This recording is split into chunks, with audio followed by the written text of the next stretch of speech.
கூட்டணியில் சலசலப்பு இருக்குது. அந்த கட்சியிலேருந்து சில கட்சிகள் எங்கள் கூட்டணிக்கு வருவாங்கன்னு வந்து பிஜேபி ஏடிஎம்கெல்லாம் பேசிட்டு இருக்காங்க. இப்போ தேசிய ஜனநாயக கூட்டணி வந்து ஓபிஎஸ் வெளியேறி இருக்காரு.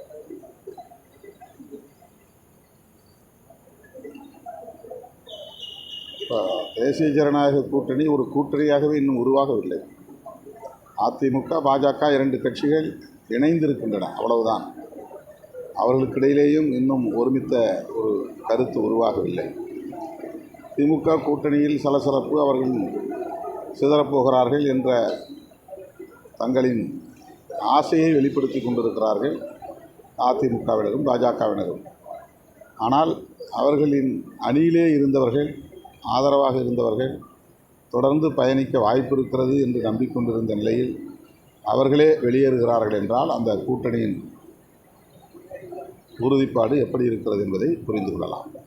தமிழகத்தில் உள்ள அனைத்து கட்சியும் வந்து கொள்கை இருக்கு, ஆனால் திமுக கட்சி வந்து கொள்கை இல்லை. அந்த இதில் வந்து கூட்டணியில் இருக்கணும், கொள்கை இல்லாதவங்க அவர் தொடர்ந்து அதை சொல்லிகிட்டு இருக்கிறாரு.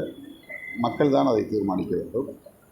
இந்த எஸ்ஐஆர் தொடர்பாக வடமாநிலத்தவர்கள் இங்கே தமிழகத்தில் லட்சக்கணக்கானோர் வந்து தொழிலாளர்களாக பணியாற்றி கொண்டிருக்கிற சூழலில் அவர்களை இங்கே வாக்காளர்களாக உடனடியாக சேர்ப்பதற்குரிய முயற்சியில் நடக்கின்றன என்கிற தகவல்கள் வெளியாகின்றன.